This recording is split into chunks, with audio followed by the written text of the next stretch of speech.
Hey everyone, welcome back to another tutorial from Wake&Tech. Today in this video, I'm going to show you how to share an Airbnb property. Sharing an Airbnb listing is easy and helps others view or book your favorite properties. You can share it via link, social media, email, or messaging apps. First of all, open the Airbnb app on your device, or you may also go visit airbnb.com on a web browser and log into your account. Once you're inside, go ahead and find the listing or the property detail page that you want to share.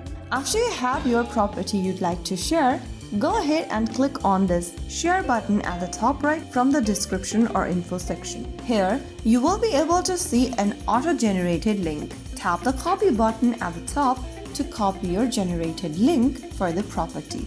Now, you can go ahead and share the generated link anywhere, paste it anywhere such as messaging apps, emails, or documents, or you can also share it directly to social media platforms such as Facebook, Twitter, or WhatsApp. You can also go open up any email and enter the email address to send the listing directly. So that is how you will be able to share a listing on Airbnb. If you found the video helpful, don't forget to like, share, and subscribe to our channel. I will be back again in the next episode. Thank you for watching.